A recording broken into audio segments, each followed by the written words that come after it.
Welcome to Justice Talks with Jennifer Burton, where we talk about legal matters that impact your life and your community issues that help you live the best life. The information presented on Justice Talks with Jennifer Burton should not be considered to be formal legal advice nor the formation of a lawyer-client relationship. It's time to talk justice. Now here's your host, Jennifer Burton. Good evening and welcome to Justice Talks with Jennifer Burton here on 98.7 WOKI, the news and talk of East Tennessee. Thanks for joining in this evening. We are so glad to have you on this Saturday evening. We're heading out the month of August and heading around towards football season, and we are so glad that you're taking a break from whatever you're doing this Saturday to listen to our show. Hopefully you've had a great day. We are going to have an amazing guest tonight. I'm so excited to have Lauren Wilson with me. She's the executive director with Bethany Christian Services, and we are so excited to have her here. If you're just tuning in and you've never heard the show before, I'll tell you a little bit about what the show's about. We are called Justice Talk, so you would think it's a purely legal show, and we do hit a lot of legal issues over the course of the hour. We've had shows on purely legal issues like changes in the laws that have come about in the state of Tennessee in 2019, some legal issues affecting different criminal defense charges. We've done some shows on adoption. We've done shows on the opioid crisis. But we also try to make our show well-rounded. And to that effect, we like to have people on the show who are going to help you in the community learn about your community, learn about how to give back to your community, and learn about different ways to get involved. Along those lines tonight, you are going to hear about some awesome services from Bethany that they offer. It's beyond just adoption, which is what you hear about, which is an amazing kind of forefront of what you think of when you think of Bethany. But there's also some side things they do, which you probably don't know about. So just stay tuned because we're going to bring in Lauren in a little bit. If you're just tuning in or you've never heard Justice Talks before, this is a relatively new show here on 98.7. We began back in the spring of 2019. And like I said, our show is a legal show, but we also try to do things that will be effective for you, the listener out there, learning about your community. We've done shows on real estate. We did an awesome series with the 6 different candidates for the city of Knoxville mayor. With the primary coming up, there's a lot of advertising around. I saw a couple ads on TV just this morning. So that's something affecting the city of Knoxville. Outside the city of Knoxville, we do a lot of shows that talk about like what we can do to help our kids, the elderly, you in the community out there listening. How can we be better involved and better volunteer? We also do shows that'll kind of help you, like, hey, I want to sell my house. How do I do that? We've done some shows on real estate and some things like that. So tonight you're going to be in for a treat. But if you're just tuning in, I want to tell you a little bit about myself. My name is Jennifer McInnish Burton. I'm an attorney here in the East Tennessee area, and I have a firm, Burton McInnish, and we service all of East Tennessee. We go as far north as Sullivan County up in Bristol, and we go as far southwest as down around the Chattanooga area. So we are all over East Tennessee, and our firm does 3 different primary practice areas. We do a lot of Social Security disability, a lot of family law, and a lot of adoption work. On the adoption lines, we're obviously excited to have Lauren with us tonight because that ties in exactly to what we do. We do a lot of what we call kinship or relative adoptions, which is family members adopting within the family. But there's a lot of different kinds of adoptions. There's some things we're going to talk about. So if it's something you're considering, definitely stay in and stay tuned tonight to the show. We also do a lot of Social Security disability work. And, I know before I got involved, I would hear somebody's on disability. And I think that I probably was super judgmental and thought, well, they just don't want to work. That is not the case at all. I've been so blessed over the course of my career as I've started doing more and more disability work, especially over the last 3 to 5 years.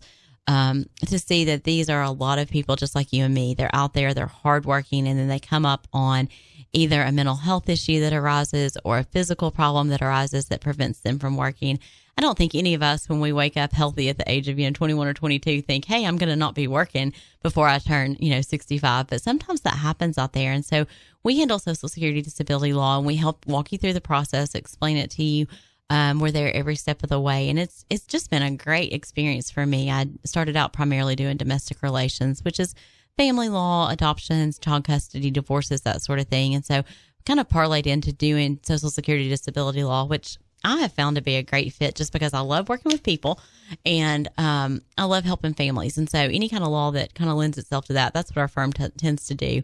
We also have a great support staff. We have a number of attorneys on hand. We do We do some other different areas of law. We've got workers' compensation attorneys. We have criminal defense attorneys, personal injury attorneys. So we have a number of attorneys that can fit your needs. And so the way we have really, while we've experienced some amazing growth, the way that we really brand ourselves and kind of our goal and our mission statement is to be your family's law firm. And our point with that is to say, hey, look, we want to be the office that you call when you say, Bobby got a DUI, I don't know what to do. Or, Sally's wanting to buy a piece of land and we need to figure out what the best way to go about this is. So we have calls all the time from long-standing clients. And that's been one of the greatest things about being, quote unquote, a small town lawyer, being here in East Tennessee, is that we really know our clients. We're not like those big firms where it's just a file number and you're just, you're another number, another click on the computer. Like, we actually get to know our clients and be involved with them, be a part of their lives, their children's lives, their families' lives. And that has been such just a great, great surprise. When you go to practice law, you don't realize you think of all the stuff that you're going to be able to do from a pride perspective, but you forget all the things that your clients do for you. And so our clients are they're such a blessing to us in so many ways, both professionally and on a personal level. So our law firm has 2 offices to serve our clients, in Maryville and in Sevierville, but we practice all over East Tennessee. And a lot of times we end up going to our clients. I have clients who are full-time working parents, and they'll say, hey, Jen, I can't get out to get to meet with you,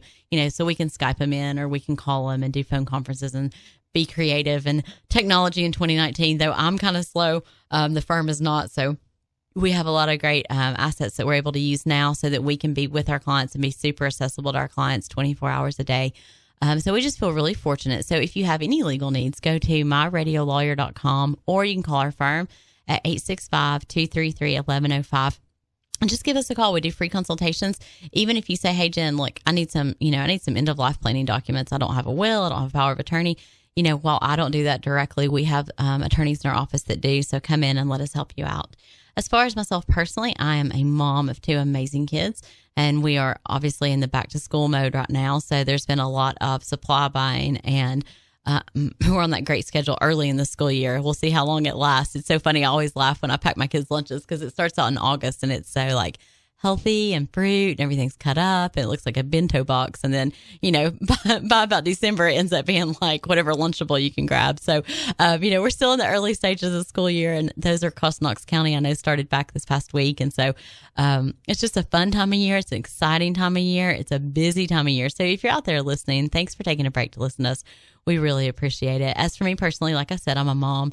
First and foremost, I'm also an attorney here in town. I get to do this radio show, and I say get to. This has been something fun for me, something new, something completely out of the box. I thought I'd be an attorney forever, just sitting behind a desk, pushing paperwork and litigating in courtrooms. But this opportunity came up in the spring.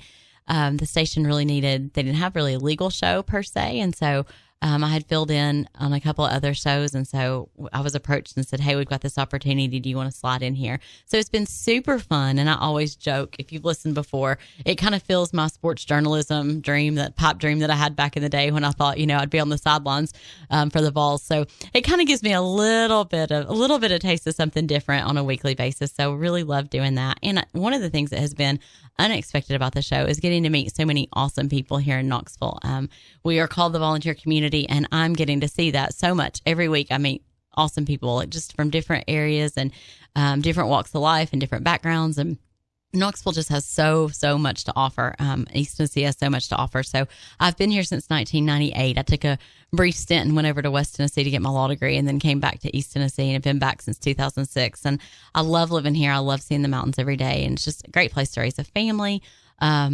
I grew up in Western North Carolina and then moved to Connecticut when I was 12 with the paper mill from North Carolina. So I've lived in New England, and I've lived in the Southeast. I've also lived in the Midwest for a little bit, but Knoxville has been my favorite, and it's been the longest place I've ever lived.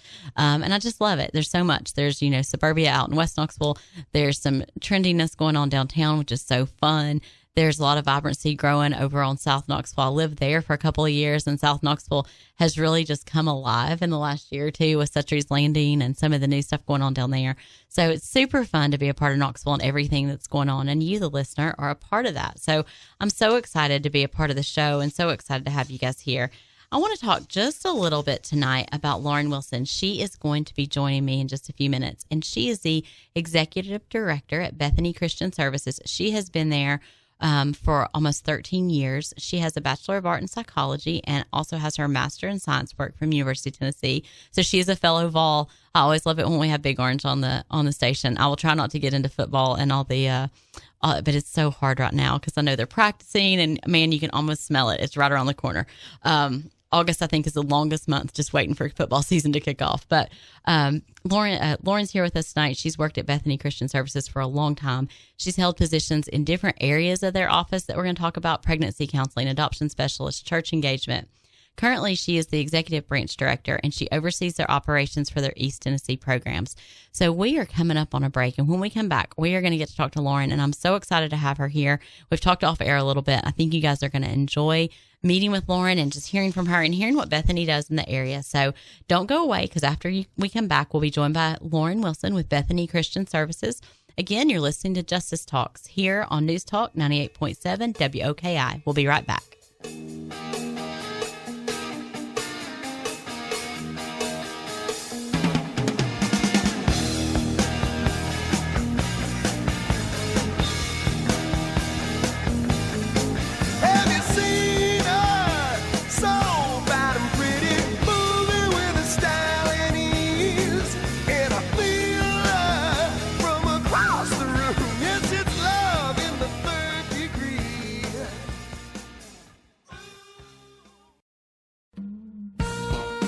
You're listening to Justice Talk with Jennifer Burton on News Talk 98.7. Burton McInnish can be found online at myradiolawyer.com or by phone 865-233-1105. And now back to Justice Talk with Jennifer Burton. Welcome back to Justice Talks with Jennifer Burton here on the News and Talk of East Tennessee 98.7 WOKI. You're joining Justice Talks, and I'm your host, Jennifer Burton, and tonight we have an amazing guest. We're here joined by Lauren Wilson. Lauren, thank you for being here tonight. Thank you, Jennifer. And Lauren is with Bethany Christian Services. And if you guys live in East Tennessee, I'm sure you have heard of Bethany Christian Services. And so we are going to get to talk about all the different things that you do in your job. So I want to get to know you a little bit in this first segment. Tell us kind of how you first came to Bethany and why you chose it. Yeah, so as you mentioned earlier, I'm UT grad, and I was looking for a job. I volunteered at a pregnancy center so when I was in college. So I started working with women in a crisis pregnancy, and my own sister had one, and so we just knew that was a family thing. And so I learned about adoption and about Bethany through just that, through some friends that have gone through crisis and really had a heart for it. So Bethany had an opening at the time. They needed a pregnancy counselor to come on board, and I just graduated. So it worked out perfect. I started joining the team and worked with women who were considering their options in their pregnancy. Most of them chose to parent, but some would choose adoption. So I actually walked with them through their adoption journey for the first 4 years at Bethany. It was incredible. It was life-changing, the ultimate sacrifice. If you can only imagine a woman giving birth to a child, and many people have the wrong assumption that these women make these choices without care or concern that they, quote, abandon. And while there are the few that do that maybe, and it's a small percentage, majority lovingly make a sacrificial choice to place. You know, Lauren, I have a good friend, and she has adopted 2 children. They actually are half siblings. They have the same mother and different daddies. So it's an amazing, beautiful story of adoption. Yeah. And one of the things that I always have admired about her, like you said, she seems to have such a heart and such an appreciation for what a sacrifice that the birth mother of these 2 babies made. She does not take it lightly. She's very conscious and very caring about telling her kids, like, your mom loved you so much and she made this ultimate sacrifice. And I think you're right. Unless you're directly involved with it, sometimes you kind of miss that boat when you hear about it, you know, on the news, or people think, oh, these babies have been abandoned. And that's not always the case. Yeah, it isn't always. So that's really what drew me into Bethany, was because we really do value our clients. We value these, you know, and they come from all walks of life. So a lot of people just assume we only strictly do adoptions and domestic infant newborn adoptions to couples who struggle with infertility. And we do, definitely, we have done that.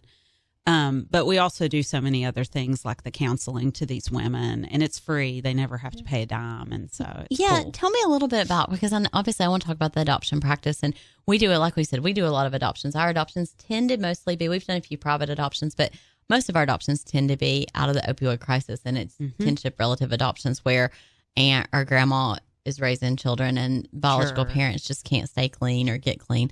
A lot of that in my practice, I have a lot of sweet grandparents who say, I didn't expect to be raising toddlers at this age, but they care for these children and want to keep them in their family setting. And I've got a good friend who used to work for an agency and do a lot of placement counseling once foster children were placed. So there's just so much in this world. There's so many ways out there. We've got, I think, about 60,000 kids in foster care in Tennessee right now. Mm-hmm. So there's so many different ways to help out. So tell me some of the stuff Bethany does, because I know I always think, oh, they're adoption, and that's where my friends who want a baby, that's where they go. But y'all do so much more. So tell me a little bit about it. We do. First of all, we've been in East Tennessee since 1991. So we've been here for over 28 years. Bethany actually started in Michigan, though, 75 years ago. They started a home they called them unwed mothers at the time, women who were pregnant. It was a very dark, old school, very closed situation back then. But we basically served one child 75 years ago. And now we've got 30 offices across the country and 30 offices across the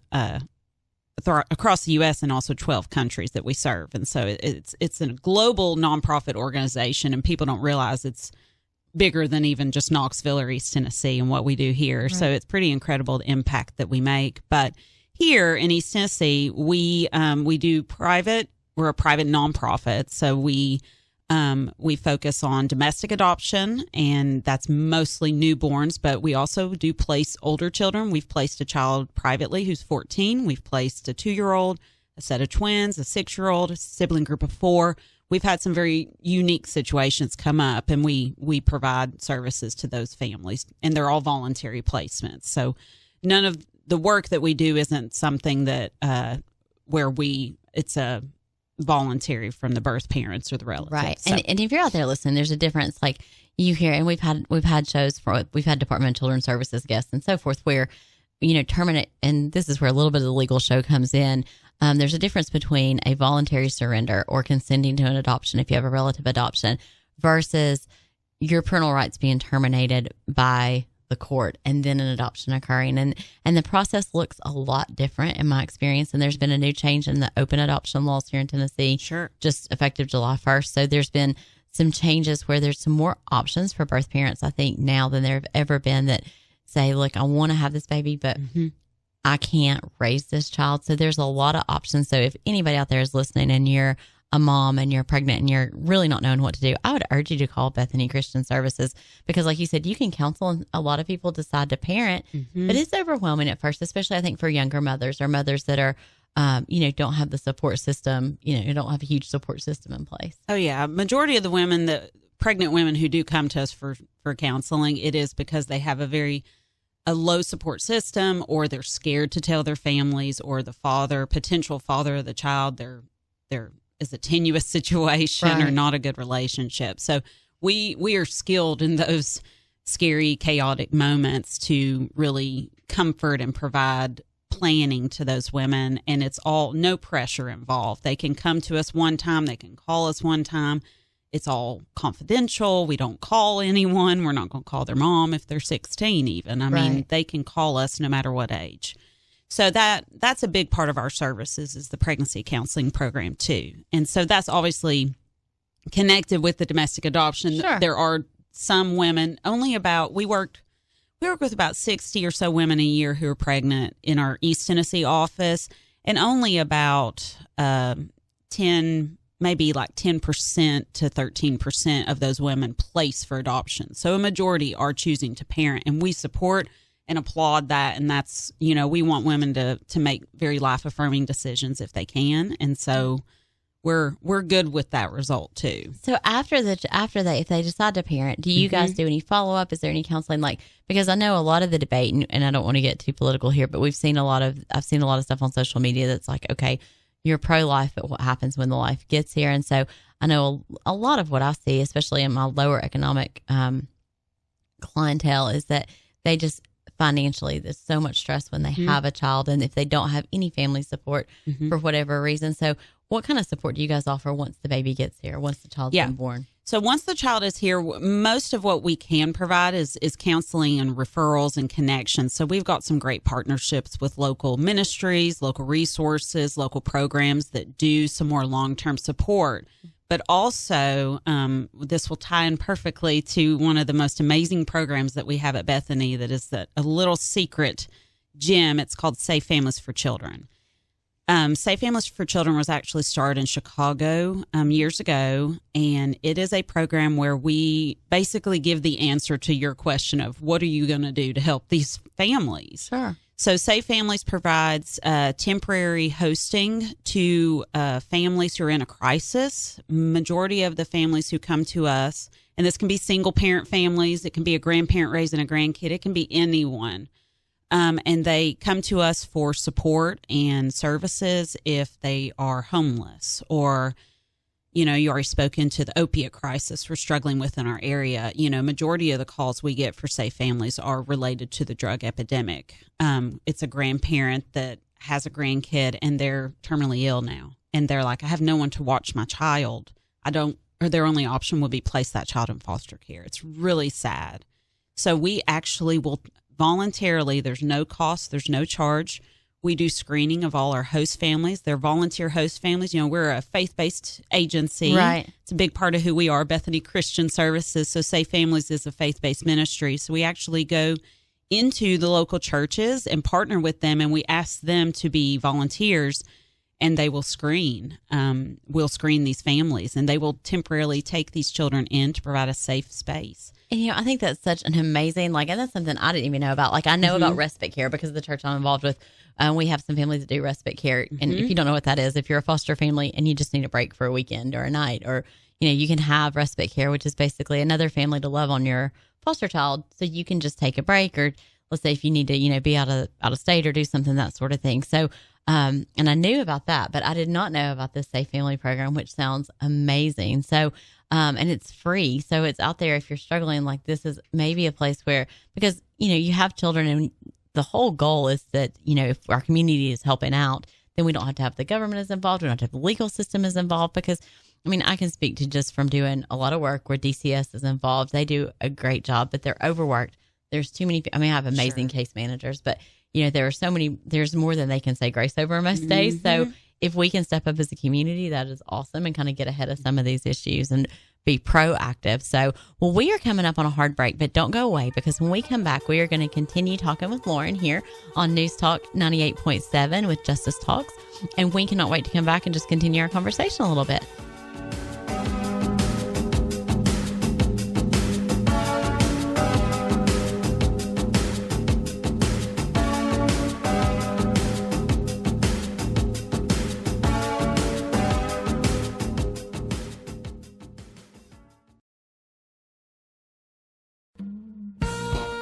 You're listening to Justice Talk with Jennifer Burton on News Talk 98.7. Burton McInnish can be found online at myradiolawyer.com or by phone 865-233-1105. And now back to Justice Talk with Jennifer Burton.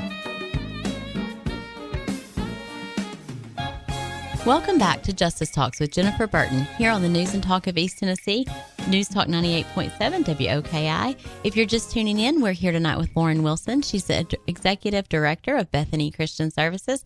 And we were just talking about something, Lauren, before the break that was really intriguing to me. I think I shared with you, I have always had a heart kind of for adoption and considered foster care. But I want to talk more about these safe homes and kind of how that comes about. And if you're interested, if we have listeners out there who say, I really want to pitch in. How can I do this?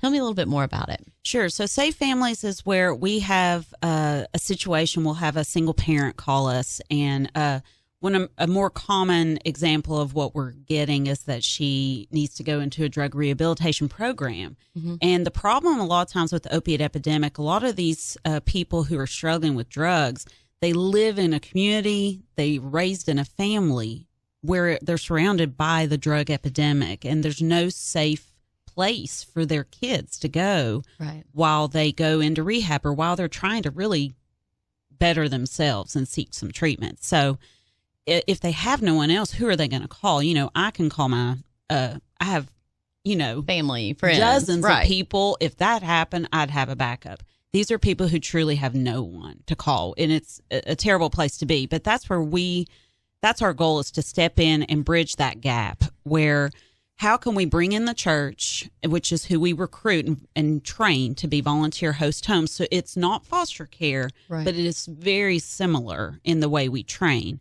So it's all temporary. So a family will call us and we will see what their needs are. Typically, they need just a short-term stay. I mean, we've had children hosted for a day, one night. We've had children hosted for 45 days. 45 days is about the average time frame. And this can be a newborn baby. We've hosted them as young as newborn up to, older, but our average age is under the age of 6. So these are mostly young kids. They're not necessarily in school yet.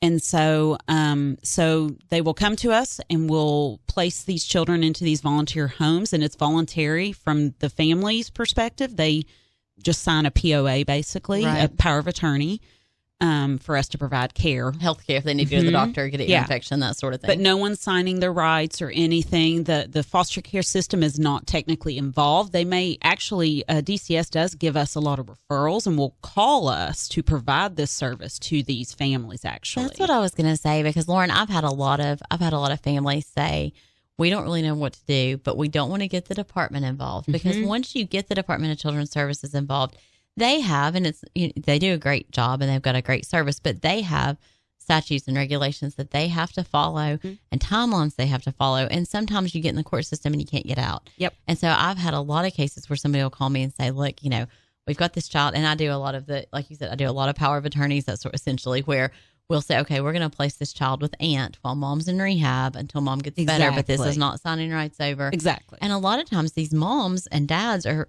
resistant to go to treatment because they don't want to, quote unquote, lose their child forever. Exactly. But it's like they're not going to be equipped to parent their child if they don't deal with their addiction or deal with whatever it is. Sometimes it's just, I can think of one case where it was really just someone who was a really young mom in a very bad economic situation and really just needed a chance to work and get on her feet and had no support. She was a product of the foster care system, truly had no support at a very young age with 2 kids. So that is an awesome, awesome program that seems to be available out there. And we are not government funded. We don't receive contracts through we're just private individual donations is how we run. We don't charge the families for this care, and we don't pay the volunteer families either. So there's no, it's all completely donation based. And the goal is to connect people in the church who don't normally get exposed to families from different socioeconomic status or different parts of their city. We've found a way to connect people who go to maybe this nice West Knox church who don't really understand what's happening 20 minutes away from them in East Knox. And then somehow now they're part of that world now when they take in this beautiful 2-year-old child that they have loved on for 45 days.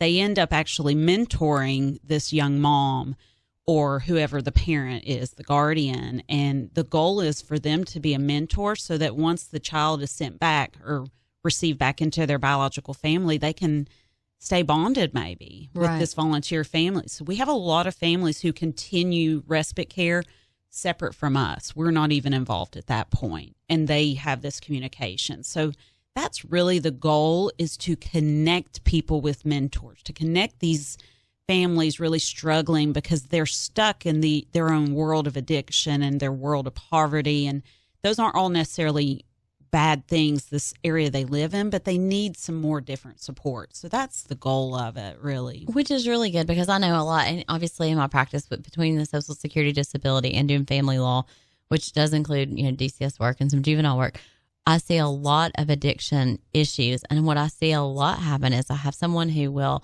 send their child off to rehab, their adult child off to rehab, and they do great. And then they do great if they're released like a halfway house and if they're not local.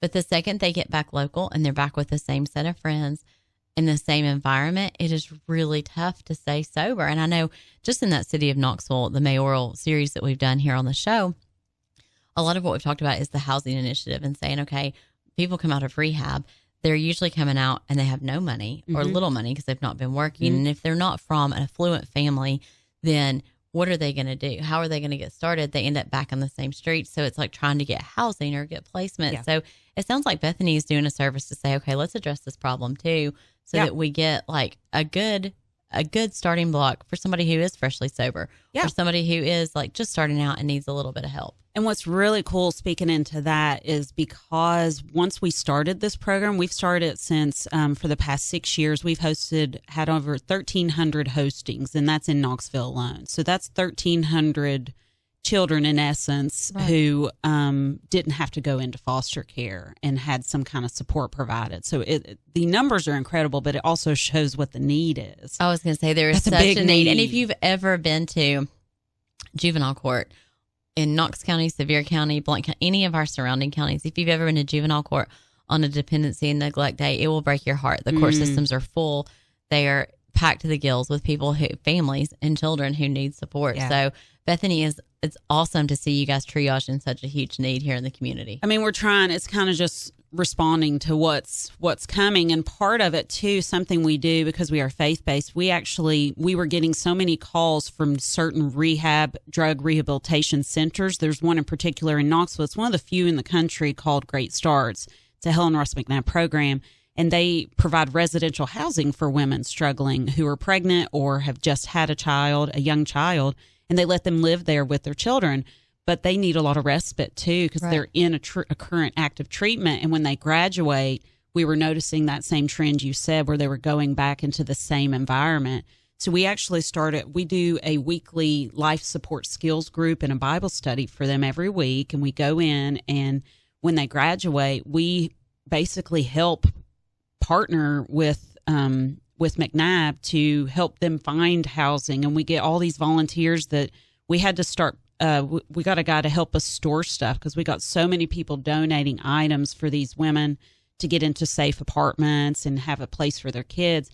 So it grew into this bigger thing beyond what we were even doing. It grew into this like weekly connection, and we now work with them long term. And the people who hosted their children they come back to these Bible studies. These women will come back and still want to be a part of them, even though they graduated out of the drug program. So it's even bigger than what we ever thought it would be beyond just the Safe Families program. It's pretty cool. Which is awesome. If we had more agencies out there doing this or partnering, I mean, it would we could really take a lot of the burden off the system, because a lot of what goes on with the Department of Children's Services in particular, they're amazing.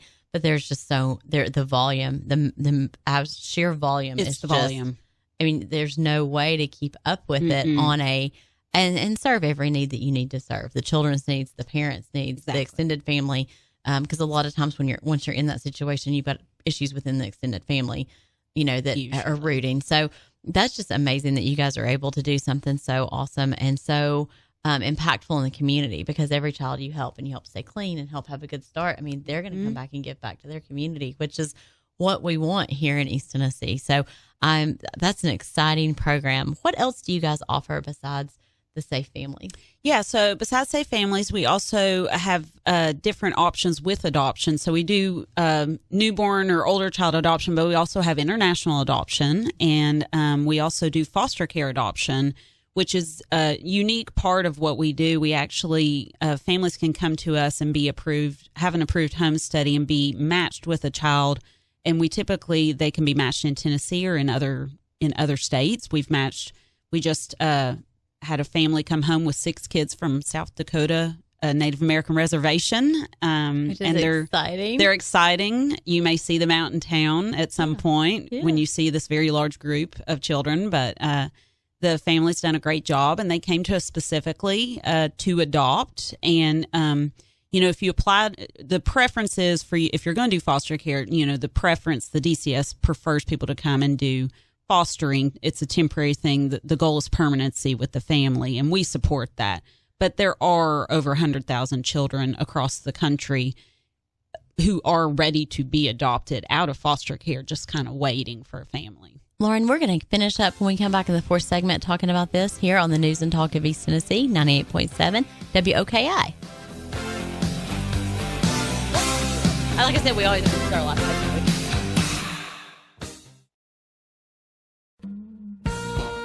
You're listening to Justice Talk with Jennifer Burton on News Talk 98.7. Burton McKinnish can be found online at myradiolawyer.com or by phone 865-233-1105. And now back to Justice Talk with Jennifer Burton. Welcome back to Justice Talks here on the News Talk of East Tennessee, 98.7 WOKI. My name's Jennifer Burton, and I have been chatting with Lauren Wilson from Bethany Christian Services. Lauren, before the break, we were talking about something that really, really interests me, and it's adopting out of foster care. Can you talk a little bit about how Bethany can help? I think a lot of our listeners hear foster care, and they automatically think Department of Children's Services, I foster through them, and I may or may not be able to adopt. So tell me how Bethany kind of does adoptions out of foster care. Sure. So Bethany, as a national organization, we provide, we do the true traditional foster care programs in other states. Here in Tennessee, we don't do a traditional foster care program. We're not one of the contracted agencies, although we refer people to them and encourage them to consider fostering to help children have permanency with their biological families or their guardians. But we have started providing private foster care adoptions to where there are children on waiting lists. There's a thing called adoptuskids.org that you can go on, and there's literally, it's sad, it's a database of children who are waiting to find a home, who for whatever reason their current foster home is not able to adopt them. And many of them are older kids. So, I mean, these are going to be large sibling groups, right. Older kids. They're not newborns and, brand new newborns or anything like that. So, and unfortunately, I think a lot of when I hear adoptions and I counsel with clients that are considering adoption, one of the first things I always tell them is to take the PATH class, see if fostering may be right for you, because those classes, most churches are in the area, a lot of churches offer them.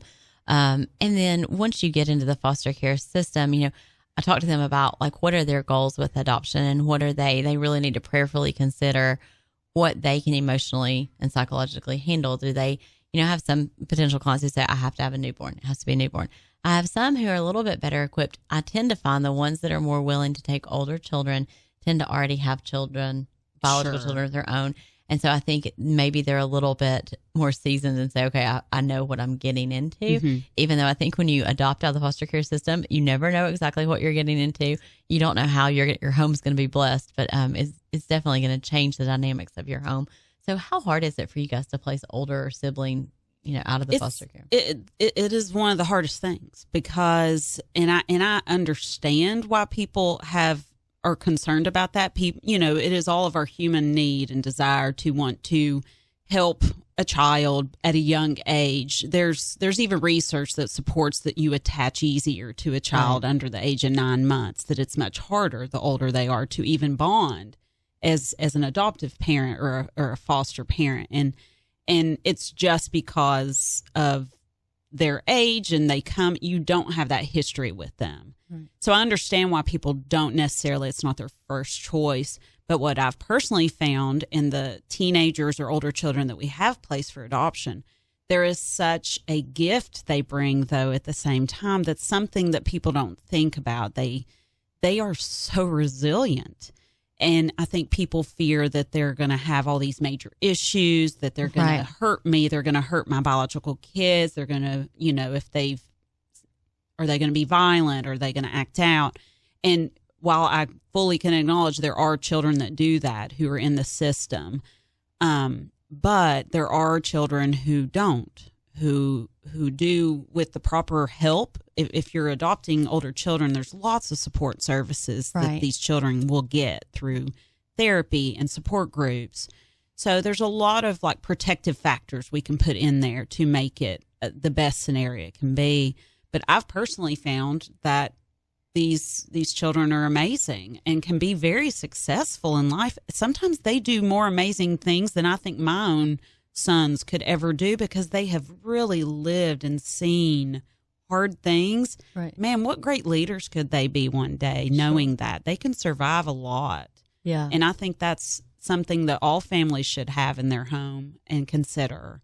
And I remember there was the head of the mission board, I can't remember his name off the top of my head right now, but the North American Mission Board, he spoke about adoption, and they had adopted 3 children. They had 3 biological, adopted 3 children. One of those sons was older, and it stuck with me because he talked about how one of the sons looked up at him when they went to get him, and it was an international adoption in the Philippines, and the little boy looked up at him and said, I promise I'm going to try to be a good son. And I thought how powerful this child is, so grateful to have a home.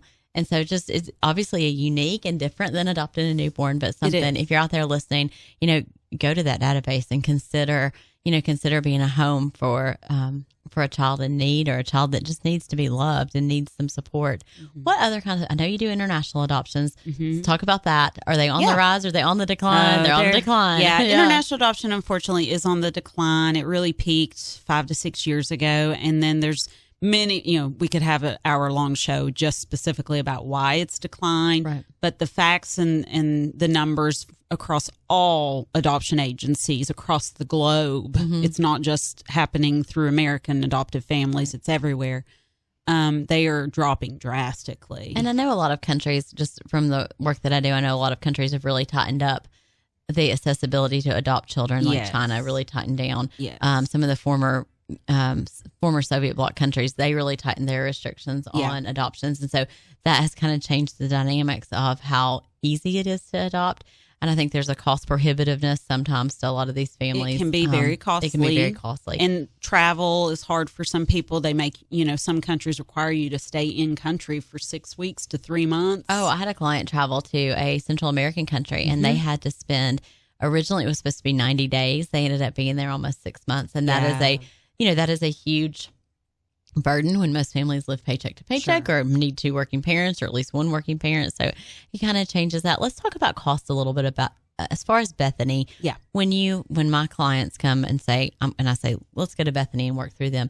What does the cost look like for an average adoptive family, or does it just vary? Yeah, so cost will vary across agencies. You can also use a private adoption agency. You can also use attorneys. So I always encourage people, if they come to Bethany, I'm like, go talk, call around, see the different options. There's different organizations that do this, because I want a family to come to Bethany and feel like it will be a financial strain, because adoption just it's expensive. Correct. It just does. That's part of the nature of it. It is it's a very complicated, intense process that people don't necessarily understand all the work that happens behind the scenes. And that's one thing that scares me. I know as an attorney, I'll see newer attorneys coming out and say, well, I'm going to start doing adoptions. And I just cringe, because I see on this blog website, I see people ask questions about adoption, and I'm thinking, oh heavens, I hope you're not doing it. Because it is so technical and it is so statute heavy in Tennessee. Yep. There's so many requirements. Cross your T's, dot your I's. There's so many rocks that have to be overturned to make sure that you have everything done, and you have a tight sealed adoption, because the last thing you ever want is a child being placed for a few years and then it going upside down. So, and that's just the legal part. There's so many other things that happen too, with the counseling to the birth parents, or the services, medical care for the child, all those things. But the cost at Bethany for a domestic newborn adoption is $24,000 total. But those are fees that are dispersed across a time frame. They're due at your at formal different times, right? Your formal application is a certain cost. Then you have your home study that is a cost, and then you have services for basically our work in working with women who are considering adoption. You know, there's a cost with that, and then with the placement. And state law requires us to do post-placement services. So we have to actually go in the home 3 different times before they finalize the adoption. So that's where all the costs go into. And a lot of these costs are, if you're out there listening, and I know you may think, oh my goodness, that sounds so expensive. But a lot of these costs are really to protect the birth parents, to protect the adoptive parents, and most importantly, to protect the child. We want to make sure that everybody is on the same page, everybody's on board, everybody has counseling when we go through the adoption process. Yeah, the good thing of choosing an agency, what I always tell people, if you want to choose Bethany, you're choosing us because you like that we're gonna do all the services for you, basically. You know, we can do the home study. We are working directly with your birth parents, and we stay involved with those birth parents and the families forever. Like, they are our forever clients. I have birth mothers call me 20 years down the road and say, can you help me? I would like to meet my child. Or a child will call us who's 17 or 20 and want to meet their birth parents. And we can do that. Like, it's all done in-house. We've been around for 75 years. So a lot of people come to us because of that, because of reputation and the support we give to the birth parents. So But we don't overcharge beyond that flat. That's a flat fee. So if you have a very lengthy legal process, maybe for different reasons that can happen before it's finalized, we don't necessarily charge you more for that. Right. So it doesn't add any extra fees. Well, Lauren, it has gone too quickly tonight. Just talking to you. It's been awesome having you on the show. If you're out there listening, I would encourage you to go Google Bethany Christian Services or give Lauren a call at 588-5283. If you have questions about Bethany or in their services, you can also go to myradiolawyer.com. Those emails shoot straight to me, and I will get in touch with Lauren. Thank you for joining us tonight on Justice Talks with Jennifer Burton here on the News and Talk of East Tennessee, 98.7 WOKI.